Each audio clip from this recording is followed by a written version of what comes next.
ٹھیک ہے، کمزور قوم سے تھے اور فرعون کے گھر میں پلے تھے. ان کو اندازہ تھا کہ فرعون کا رعب، دبدبہ، شان و شوکت کتنی زیادہ ہے. کہنے لگے کہ مجھے لگتا ہے کہ وہ تو میری بات کو جھٹلا دیں گے. اور پھر آگے اللہ تعالیٰ سے کہا وَيَضِيقُ صَدْرِي، اور میرا سینہ بھجتا ہے، اور وَيَضِيقُ صَدْرِي وَلَا يَنْطَلِقُ لِسَانِي، اور میری زبان میں روانی نہیں. لہذا آپ اس پیغام میں میرے ساتھ ہارون کو بھی شامل کر دیجئے، اس مشن میں وہ میرا بازو بن جائے. یہ اللہ کے آگے اپنی فریاد رکھ دی، کمزوری یہ رکھ دی کہ یا اللہ اس معاملے میں آپ میری مدد کریں. وَلَهُمْ عَلَيَّ ذَنْبٌ فَأَخَافُ أَنْ يَقْتُلُونِ، اور میرے ذمے ان کا ایک جرم بھی ہے، لہذا مجھے ڈر ہے کہ وہ مجھے قتل کر دیں گے. ہم نے پڑھا تھا نا پہلے کہ موسیٰ علیہ السلام نے قبطی کو مارا اور وہ مر گیا، اس وجہ سے یہ جو ہے نا وہاں سے بھاگ کر ادھر مصر میں آ گئے تھے. تو کہنے لگے کہ بھئی اب میں کیا کروں کہ میرے ذمے تو ایک ان سے قتل بھی ہوا ہے، لہذا میں ڈرتا ہوں اس بات سے کہ وہ مجھے بھی قتل کر دیں.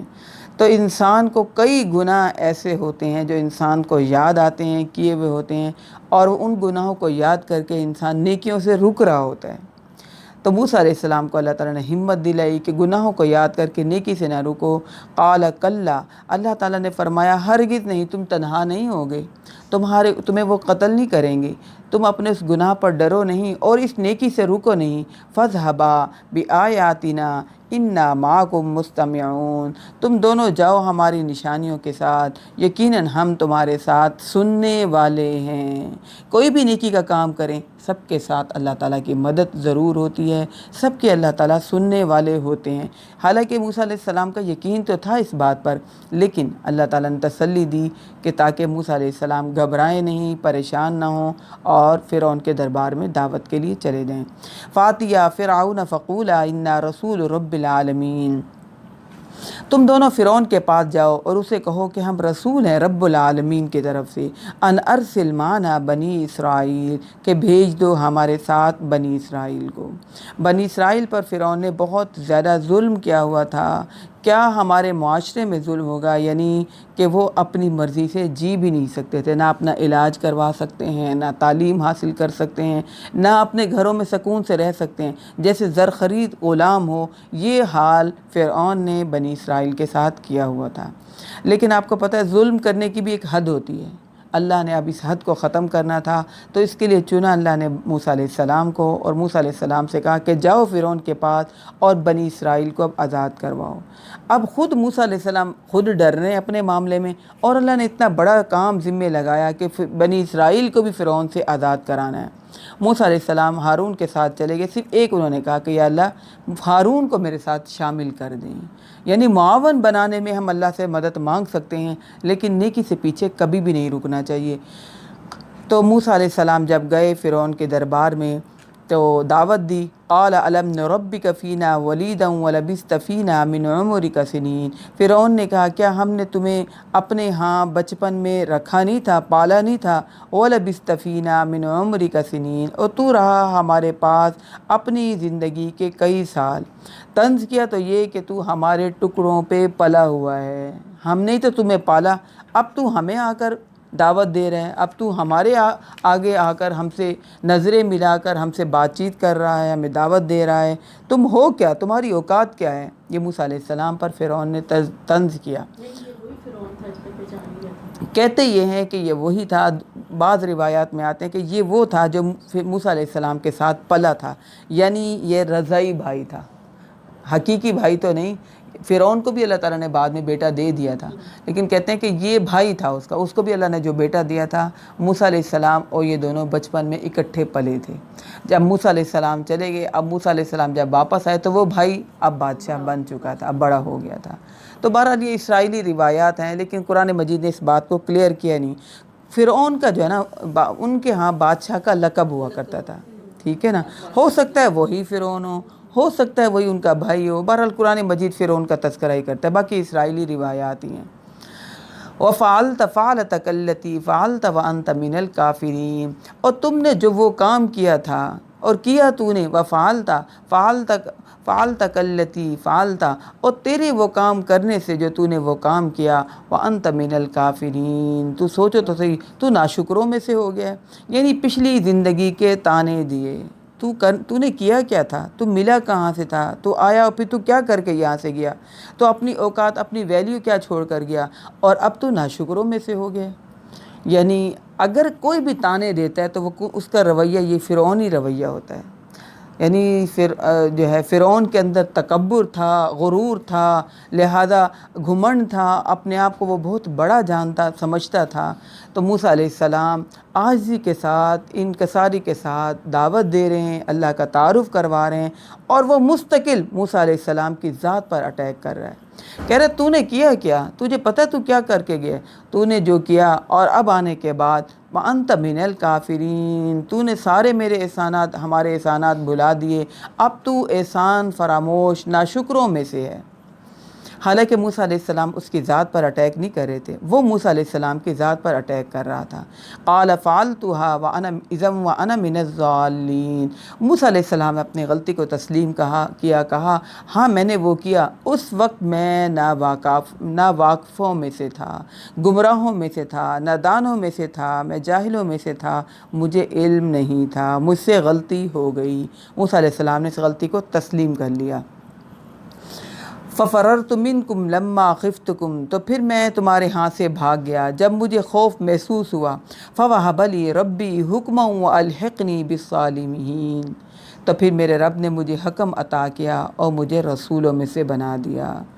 یعنی اپنی اس خوبی کو منسوب کس کے ساتھ کیا؟ اللہ کے ساتھ۔ یہ نہیں کیا کہ میں وہاں گیا، اب میں نے وہاں پر یہ تعلیم حاصل کی، میں اتنا تجربہ لے کر آیا ہوں، میں اتنا سیکھ کر آیا ہوں، میرے پاس اتنی نالج ہے، ایسی کوئی خوبی بیان نہیں کی۔ کہا میں تمہارے پاس سے ڈر اور خوف کی وجہ سے بھاگ کر گیا تھا اس واقعے کے بعد، لیکن اس کے بعد اللہ تعالیٰ نے اب مجھے فَوَهَبَ لِي رَبِّي حُكْمًا، حکم اللہ تعالیٰ نے مجھے سمجھ بوجھ حکمت عطا کر دی، وَجَعَلَنِي مِنَ الْمُرْسَلِينَ، اور اللہ تعالیٰ نے مجھے نبوت اور رسالت عطا کر کے مجھے پیغمبروں میں سے بنا دیا۔ وَتِلْكَ نِعْمَةٌ تَمُنُّهَا عَلَيَّ أَنْ عَبَّدْتَ بَنِي اسرائیل، اور یہ وہ احسان ہے جو تم مجھے جتلا رہے ہو، جس کے عوض تم نے بنی اسرائیل کو غلام بنا رکھا ہے۔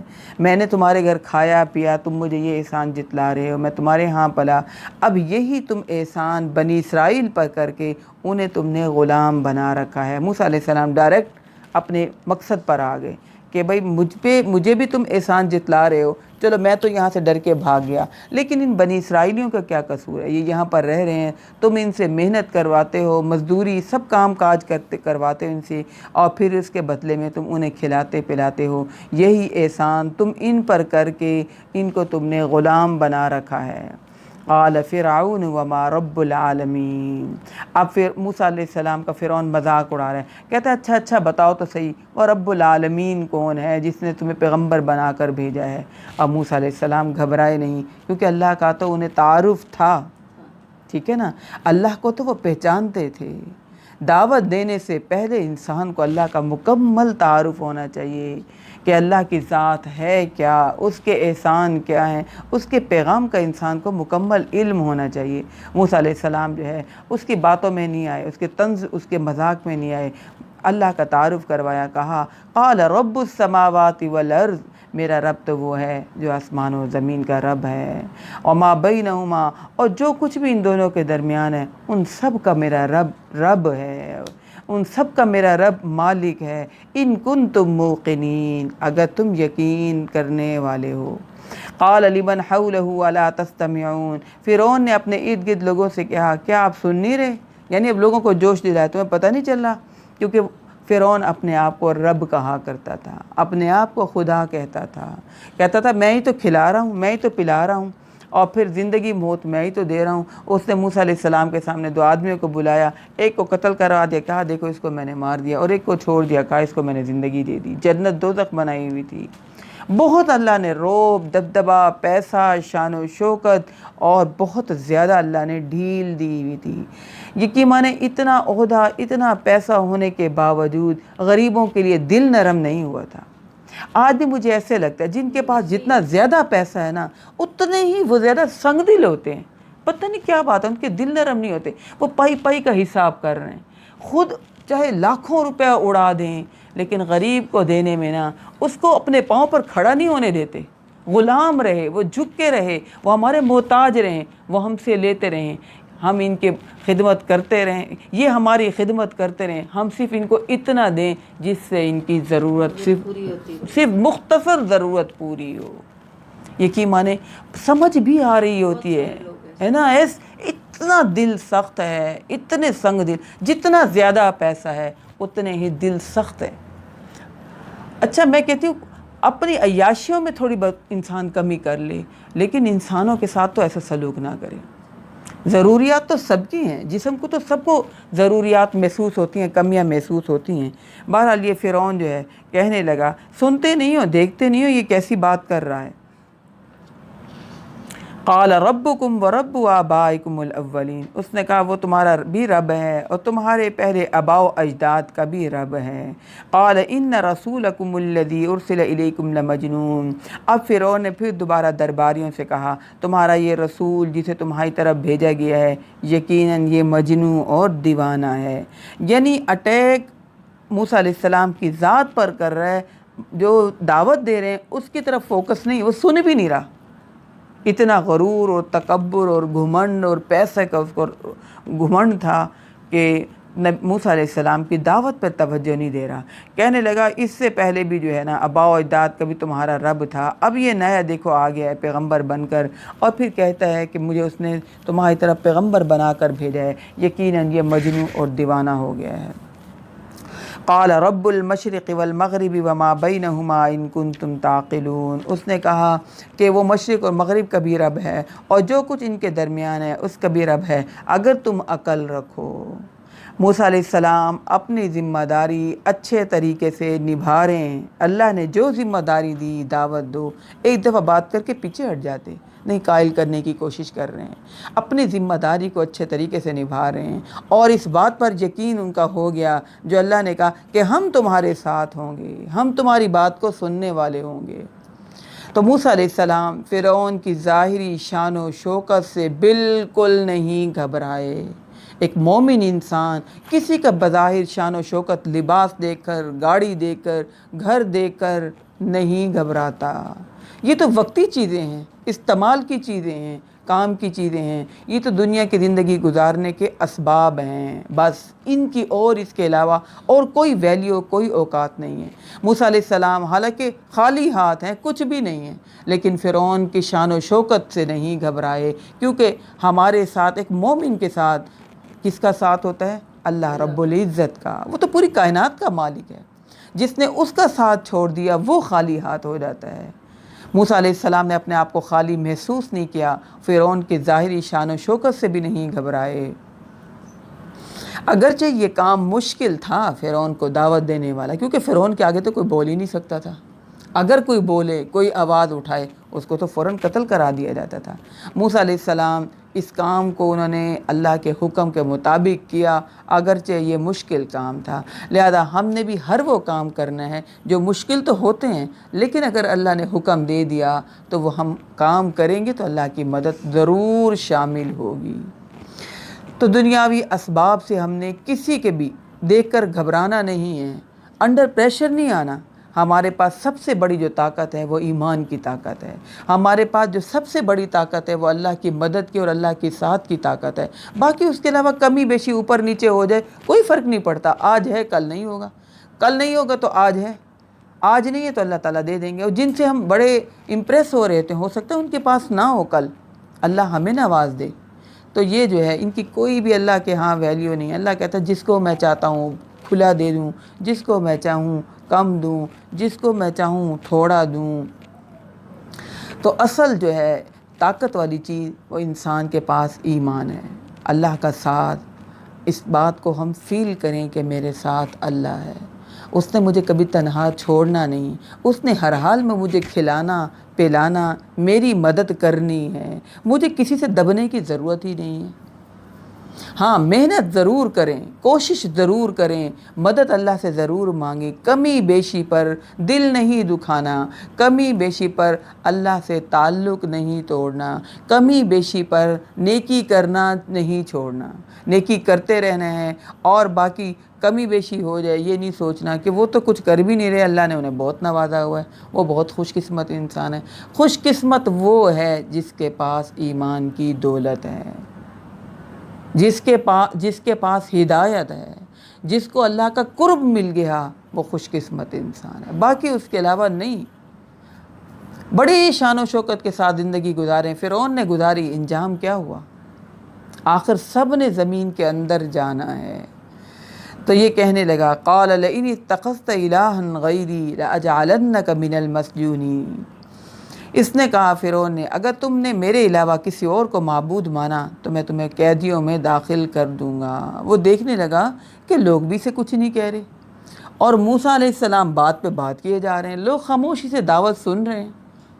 بڑا اس کو غصہ آیا، اور اس نے کہا اگر میرے علاوہ کسی اور کو معبود مانا تو میں تمہیں یقیناً میں ضرور تمہیں قیدیوں میں کر دوں گا۔ قال اولو جئتک بشیء مبین، موسیٰ علیہ السلام نے جواب دیا اگر میں تمہارے پاس کوئی واضح چیز بھی لے آؤں پھر بھی؟ یعنی موسیٰ علیہ السلام کی بہادری دیکھیے، پھر بھی نہیں گھبرائے، دھمکی دے رہا ہے کہ میں تمہیں قید میں کر دوں گا، جیل میں ڈال دوں گا۔ موسیٰ علیہ السلام لاجک سے بات کر رہے ہیں، وہ دھمکی سے بات کر رہا ہے، موسیٰ علیہ السلام دلیل سے بات کر رہے ہیں۔ کہا کہ میں تمہارے پاس اگر واضح ثبوت لے آؤں، واضح دلیل لے آؤں تو پھر بھی؟ قال فأت بہ ان کنت من الصادقین، اسے تو یقین ہی نہیں تھا، وہ بولا ہاں پیش کرو، لے آؤ اگر تم سچے ہو۔ یہ باتیں اللہ نے اس کے منہ سے نکلوائیں۔ یقین مانے بعض دفعہ نا میرے ساتھ تو بہت دفعہ ایسا ہوا کہ جو امید بھی نہیں ہوتی لوگوں کے منہ سے جو باتیں نکل رہی ہوتی، میں سوچتی ہوں یا اللہ تو نے اتنی عزت دی یہ باتیں ان کے منہ سے، تو خود ہی نکلوا رہا ہے، ورنہ بندے کا کوئی کمال نہیں ہوتا۔ فرعون کے منہ سے بھی یہ بات اللہ نے نکلوائی، ورنہ وہ تو موسیٰ علیہ السلام پر اٹیک کیے جا رہا تھا۔ اللہ تعالیٰ نے اس کے منہ سے یہ بات نکلوائی کہ ہاں پیش کرو جو تمہارے پاس ہے، جو دلیل، جو ثبوت ہے۔ فَأَلْقَىٰ عَصَاهُ فَإِذَا هِيَ ثُعْبَانٌ مُّبِينٌ، تو موسیٰ علیہ السلام کو جو اللہ نے معجزے دیے تھے اپنا عصا ڈال دیا تو وہ اس وقت ایک کھلم کھلا واضح اژدہا بن گیا۔ درمیان کے ہم واقعہ پڑھ کر آئے ہیں بہت جگہ پر کہ موسیٰ علیہ السلام کو اللہ تعالیٰ نے کیسے یہ معجزے دیے۔ بہرحال یہاں فرعون کے دربار میں پہنچ گئے ہیں اور معجزے لے کر، تو اس نے کہا ڈالو، موسیٰ علیہ السلام گھبرائے نہیں، موسیٰ علیہ السلام نے ڈال دیا۔ یہی تو وہ چاہ رہے تھے، سب درباریوں کے سامنے کچھ نہ کچھ ایسی بات کرے اور وہ اپنا معجزہ دکھائیں جو اللہ نے انہیں واضح دلیل دی ہے۔ وَنَزَعَ يَدَهُ فَإِذَا هِيَ بَيْضَاءُ لِلنَّاظِرِينَ، انہوں نے اپنا ہاتھ اپنے گریبان میں بھی ڈالا تو وہ ایک دم پھر جب باہر نکالا تو وہ ایک سفید چمکدار ہاتھ تھا دیکھنے والوں کے لیے۔ یعنی موسیٰ علیہ السلام کو اللہ تعالیٰ نے یہ دو معجزے دیے، ایک ڈرانے والا معجزہ تھا اور ایک رغبت دلانے والا، جیسے ترغیب و ترہیب ہوتی ہے نا کہ رغبت بھی دلاؤ اور ڈراؤ بھی۔ اژدہا جو بنا تو وہ تو لوگ دیکھ کے ڈر گئے، اس کے بعد جب موسیٰ علیہ السلام نے ہاتھ نکالا تو وہ چمکتا ہوا ہاتھ تھا، تو یہ رغبت دلانے کے لیے دونوں معجزے ایسے تھے کہ جو عام روٹین میں انہوں نے نہیں دیکھے تھے۔ قال للملئ حولہ، اچھا یہ معجزے اللہ تعالیٰ نے موسیٰ علیہ السلام کو اس لیے دیے، اس وقت جادو بہت عروج پر تھا، اس وقت کے حساب سے جو ضرورت تھی اللہ نے موسیٰ علیہ السلام کو وہ معجزے دیے۔ لیکن موسیٰ علیہ السلام یہ نہیں کہتے تھے کہ یہ میرا کمال ہے، یہ میں کر رہا ہوں، بلکہ وہ کہتے تھے یہ اللہ تعالیٰ نے یہ مجھے دیے ہیں، اللہ کے حکم سے یہ ہو رہا ہے۔ قال للملئ حولہ ان ھذا لساحر علیم، فرعون نے اپنے ارد گرد موجود سرداروں سے کہا کہ یہ یقیناً یہ تو ایک ماہر جادوگر ہے، یرید ان یخرجکم من ارضکم بسحرہ فماذا تأمرون، یہ چاہتا ہے کہ یہ اپنے جادو کے بل سے تمہیں تمہارے ملک سے نکال دے، تم لوگ کیا مشورہ دیتے ہو؟ اب لوگوں سے مشورہ مانگ رہا ہے، ان کا ساتھ لے رہا ہے کہ بھئی یہ میرے ساتھ ملے رہیں۔ اب لوگوں نے یہ مشورہ دیا قالوا ارجہ واخاہ وابعث فی المدائن حاشرین، انہوں نے کہا اس کو اور اس کے بھائی کو کچھ مہلت دے دیں اور بھیج دیں تاکہ یہ تمام شہروں سے تمام لوگوں کو اکٹھا کریں۔ یاتوک بکل سحار علیم، وہ لے آئیں آپ کے پاس تمام ماہر جادوگروں کو۔ جو اللہ کا مقصد تھا وہ اللہ تعالیٰ اس مقصد کی طرف سب لوگوں کو اکٹھا کر رہے ہیں، لوگوں کے منہ سے بھی یہ باتیں نکلوا کے وہ کہنے لگے یہ بڑا جادو دکھا رہا ہے ہمیں، ایسا کرتے ہیں کہ اب ہم تمام شہر سے تمام جادوگروں کو اکٹھا کرتے ہیں۔ فَجُمِعَ السَّحَرَةُ لِمِيقَاتِ يَوْمٍ مَّعْلُومٍ، تو یوں جمع کر لیے گئے، سورۃ الشعراء ہے، آیت نمبر ہے 38۔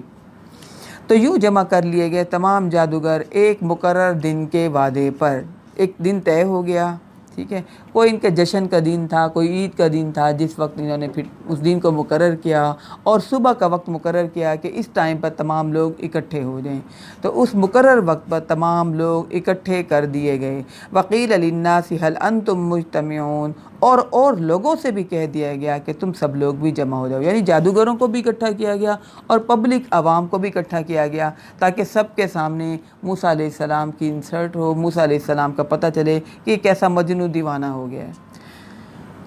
لَعَلَّنَا نَتَّبِعُ السَّحْرَةَ إِن كَانُوا هُمُ الْغَالِبِينَ، یہ کہ ہم پیروی کر لیں گے جادوگروں کی اگر ہم غالب آ جائیں، تو پھر ان جادوگروں نے کہا کہ پھر ہمارے ساتھ کیا معاملہ ہوگا۔ فَلَمَّا جَاءَ السَّحْرَةُ قَالُوا لِفِرْعَوْنَ، پھر جب تمام کے تمام آگے جادوگر تو انہوں نے کہا فرعون سے، أَإِنَّ لَنَا لَأَجْرًا إِن كُنَّا نَحْنُ الْغَالِبِينَ، ہمیں انعام کیا ملے گا اگر ہم غالب ہوں گے۔ دیکھیے نا، دنیا دار کی نظر پیسے پر ہے، موسیٰ علیہ السلام کی نظر پیسے پر نہیں، وہ تو چاہ رہے کہ دعوت دوں، اللہ کا تعارف کرواؤں، اللہ کا پیغام دوں، کیونکہ حضرت علی کا قول ہے کہ اگر آپ کی بات سے ایک بندہ بھی دین پر آ جائے تو حضرت علی کہنے لگے کہ 100 اونٹوں سے زیادہ مجھے عزیز ہے ایک بندے کا ہدایت قبول کرنا۔ موسیٰ علیہ السلام کو تو یہ تھا کہ لوگوں کو تعارف ہو جائے، لوگ دین قبول کر لیں، لوگ ہدایت قبول کر لیں، لوگ ایمان لیں اللہ پر۔ جادوگروں کا یہ کہ معاوضہ کیا ملے گا، پیسے کتنے ملیں گے، ہمیں فائدہ کتنا ہوگا۔ قال نعم وإنكم إذا لمن المقربين، اب فرعون کے تو عزت کا معاملہ تھا، کہنے لگا ہاں جو ہے انعام پوچھ رہے ہو، اس وقت تو تم میرے بڑے مقربین میں سے شامل ہو جاؤ گے، یعنی تم میرے خاص اعلیٰ منصب تمہیں مل جائے گا، خاص مقربین میں شامل ہو گئے، تمہیں بہت زیادہ انعام میری طرف سے ملے گا۔ قال لهم موسیٰ، اچھا اب یہ ان کی آپس میں ان کی بات چیت ہو رہی ہے، موسیٰ علیہ السلام درمیان میں شامل نہیں ہوئے۔ اب دیکھیے گا فرعون بعد میں کیسے پلٹے گا۔ قال لهم موسیٰ القوا ما انتم ملقون، موسیٰ علیہ السلام نے ان سے کہا ڈال دو تم جو لوگ تم ڈالنے والے ہو۔ موسیٰ علیہ السلام کا اعتماد دیکھیے، اللہ پر یقین دیکھیں کہ جب اللہ نے کہہ دیا تو اللہ مدد کرے گا۔ فَأَلْقَوْا حِبَالَهُمْ وَعِصِيَّهُمْ، تو انہوں نے ڈال دی اپنی رسیاں اور اپنی لاٹھیاں۔ وَقَالُوا بِعِزَّةِ فِرْعَوْنَ إِنَّا لَنَحْنُ الْغَالِبُونَ، اور کہا انہوں نے فرعون کی عزت کی قسم، کیونکہ فرعون کو تو رب مانتے تھے، جیسے کہ ہم کہتے ہیں اللہ کی قسم، جیسے ہم کوئی کام کرنے سے پہلے کہتے ہیں اللہ اکبر، انہوں نے بھی بڑا یعنی اپنی طرف سے کہا جو ان کا تھا ذہنوں میں، جو ان کا کلچر تھا، فرعون کی عزت کی قسم، انا لنحن الغالبون، یقیناً ہم ہی اب غالب ہونے والے ہوں گے۔ فَأَلْقَى مُوسَىٰ عَصَاهُ فَإِذَا هِيَ تَلْقَفُ مَا يَأْفِكُونَ، اب موسیٰ علیہ السلام نے اپنا عصا پھینکا تو وہ یک وہ نگلنے لگا ان فریب کو جو وہ سب بنا کر لائے تھے۔ فَأُلْقِيَ السَّحَرَةُ سَاجِدِينَ، تو سارے جادوگر سجدے میں گر گئے۔ قَالُوا آمَنَّا بِرَبِّ الْعَالَمِينَ، وہ کہنے لگے ہم تمام جہانوں کے رب پر ایمان لے آئے۔ جادوگروں کے دل بدل گئے، جب دل بدلتا ہے تو پھر کیا ہوتا ہے، عمل بدلتا ہے۔ جب دل بدلتا ہے تو انسان کا ایمان، انسان کی سوچ بدل جاتی ہے۔ جب دل بدلتا ہے انسان کا تو پھر انسان کسی سے نہیں ڈرتا، پھر انسان کو دنیا کا لالچ نہیں ہوتا۔ انہوں نے یہ نہیں سوچا کہ اب اس وقت فرعون کے سامنے عزت بنا لیں، فرعون کا ساتھ دے دیں اور فرعون سے انعام لے لیں، خاص مقربین میں شامل ہو جائیں، بعد میں ایمان لے آئیں گے۔ نہیں، جب دل بدلے انسان اسی وقت نیکی کر لے۔ لہذا اللہ نے ہم کو توفیق دی، الحمدللہ ہم بیٹھتے ہیں قرآن مجید کو پڑھتے ہیں، غور و فکر کرتے ہیں اس پر، ہمارا مقصد یہ ہے ہمارے دل بدلیں، ہم چینج ہوں، ہمارا رخ اللہ کے قریب ہو، ہمیں اللہ کا قرب ملے۔ ہے نا, ہمارا شمار ان لوگوں میں ہو جن کو دائیں ہاتھ میں نامہ اعمال ملنا ہے, جنہوں نے نیکیوں میں اللہ نے ان کی تعریف کی ہے, سبقت لے جانے والے, جیسے یہ جادوگر سبقت لے گئے نیکی میں, تو ایسے ہم نے بھی نیکی میں سبقت لے جانا ہے. تو لہذا جو بھی پڑھیں ضرور تھوڑا بہت عمل کرنا شروع کر دیا کریں. صدقے کی آیات پڑھیں, تھوڑا سا بھی صدقہ ضرور دے دیں, پردے کی آیات پڑھیں, کچھ نہ کچھ عمل کریں. میں کہتی ہوں آپ مکمل پردہ نہیں کر سکتے, اپنے کپڑے ڈھیلے سلوانا شروع, کچھ نہ کچھ چینج ضرور آئے. اپنا دوپٹہ چینج کرنا شروع کر دیں, اپنے یعنی دل میں سوچ آئے ضرور کہ یہ بات غلط تھی, اب اللہ نے ہمیں ہدایت دی, اب ہم نے سنا, اب ہم نے عمل ضرور کرنا ہے. کچھ نہ کچھ قدم اٹھائیں ضرور, تھوڑا سا بھی, اگر مکمل نہیں اٹھا سکتے چینج کریں ضرور, ورنہ اگر ٹالتے رہے اچھا کر لیں گے اچھا کر لیں گے, وہ اچھا کل کبھی بھی نہیں آتی, کبھی بھی نہیں آتی. یہ دیکھیں جادوگر فرعون سے گھبرائے نہیں, دنیا کی لالچ میں نہیں پڑے, جیسے ہی ان کے دل بدلے فوراً ایمان لے آئے. تو یہ دعوت و تبلیغ کا جو موقع ہوتا ہے, یہ جو محفلیں ہوتی ہیں, اس سے دل چینج ضرور ہوتے ہیں, دل بدلتے ضرور ہیں, اس کلام کا اثر دل پر ضرور ہوتا ہے, لیکن شیطان ہمیں کہتا ہے نہیں ابھی نہیں, ابھی ٹھہر جاؤ. تو لہذا تھوڑا سا یعنی 10 قدم نہیں اٹھا سکتے, 1 قدم تو اٹھائیں, چھوٹی سی تو نیکی کرنا شروع کریں, تو شروع ضرور کریں. لہذا یہ جادوگر جو تھے, قالوا آمنا برب العالمین, فوراً ایمان لے آئے رب العالمین پر. دعا کرتی ہیں اللہ ہمارے بھی دل بدل جائیں, جیسے ان کے دل بدلے, جیسے یہ کامیاب ہو گئے ایسے ہم بھی کامیاب ہو جائیں. قال آمنتم لہ قبل ان آذن لکم. اب فرعون نے اپنے تکبر میں کہا کیا تم ایمان لے آئے ہو اس سے پہلے کہ میں تمہیں اجازت دوں, کیونکہ اس کو تو عادت پڑی ہوئی تھی, جو وہ آرڈر دیتا تھا لوگ وہی کرتے تھے, لوگ اپنی مرضی سے کچھ نہیں کر سکتے تھے. اب جب یہ اللہ پر ایمان لائے تو اتنے بہادر ہو گئے, انہوں نے کسی چیز کی پرواہ نہیں کی. فرعون کے لالچ میں نہیں آئے, فرعون کے روب دبدبے میں نہیں آئے, فرعون کے شان و شوکت میں نہیں آئے. ان کا جب ہماری آنکھیں کھل گئیں تو فرعون کی تو آنکھیں کھلی نہیں ہیں, ہم کیوں اس کے پیچھے چلیں, ہم تو اپنے آپ کو بچائیں.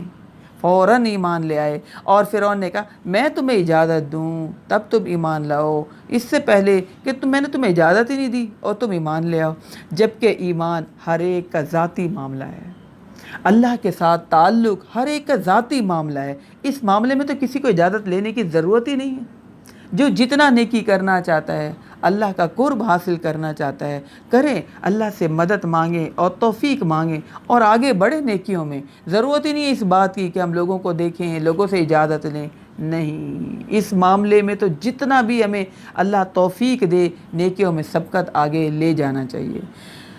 تو انہوں نے کہا اب فرعون نے پھر کہا انہو لکبیرکم الذی علمکم السحر, یقیناً یہ تمہارا بڑا ہے جس نے تمہیں جادو سکھایا. اب پورے جادوگروں پر اس نے اٹیک کر دیا, کہا یہ فرعون جو ہے نا یہ تمہارا بڑا جادوگر ہے, اس نے تمہیں جادو سیکھا, تم سب نے ایک دوسرے سے جادو سیکھا اور یہ تمہارا بڑا جادوگر ہے. فَلَسَوْفَ تَعْلَمُونَ, تو بہت جلد تمہیں اس کا انجام معلوم ہو جائے گا. لَأُقَطِّعَنَّ أَيْدِيَكُمْ وَأَرْجُلَكُمْ مِنْ خِلَافٍ وَلَأُصَلِّبَنَّكُمْ أَجْمَعِينَ. اب کہنے لگا میں ضرور کاٹوں گا تمہارے ہاتھ تمہارے پاؤں مخالف سمت سے, اور میں تمہیں ضرور سولی پر لٹکاؤں گا. اس کا مطلب ہے کہ دیندار لوگوں کو ہر دور میں لوگ دھمکیاں دیتے رہے تاکہ لوگ پیچھے ہٹ جائیں, ہر دور میں ڈراتے رہے, اللہ سے پیچھے کرتے رہے. یعنی یہ نہیں کہ انسان کو اپنی غلطی کا احساس ہو جائے اور جب کوئی دوسرا نیکی کر رہا ہے اس کو انسان اپریشیٹ کر دے, نہیں. ہر دور میں ایسا ہوتا رہا, دیندار لوگوں کا مذاق اڑایا گیا, دیندار لوگوں کو جو ہے دھمکیاں دی گئیں. اس نے دھمکی دی کہ مخالف سمت سے, یعنی اگر رائٹ سائڈ کا ہاتھ ہے تو مخالف سمت کا جو ہے نا پاؤں, تاکہ نہ کھڑے ہو سکیں نہ ایک جیسے ہاتھ ہوں نہ ایک جیسے پاؤں, مخالف سمت سے نہ کھڑے ہو سکیں اور نہ ہاتھ سے کوئی طاقت اپنی جو ہے ان کے پاس کوئی ہو. تو یہ اس نے اتنی بڑی دھمکی دی. انہوں نے پھر آگے سے کہا قالوا لا ضیر انا الی ربنا منقلبون. انہوں نے کہا اس کی کوئی پرواہ نہیں ہے, یقیناً جانا تو ہے رب کے پاس, مرنا تو ہے, لوٹنا تو ہے رب کے پاس, تم مار دو گے تو کوئی بڑی بات نہیں, اللہ کے پاس تو جانا ہے. یہاں زندگی ہمیشہ تھوڑی گزارنی ہے. کتنی انہوں نے یعنی مضبوط دلیل دی کہ تم مار دو گے تو کوئی بات نہیں, تم سزا دے دو گے تو کوئی بات نہیں, اللہ کے پاس جانا تو ہر حال میں ہی ہے. لہذا ہم میں سے کسی نے بھی یہاں پر مستقل تو رہنا ہی نہیں ہے, جانا تو ہے.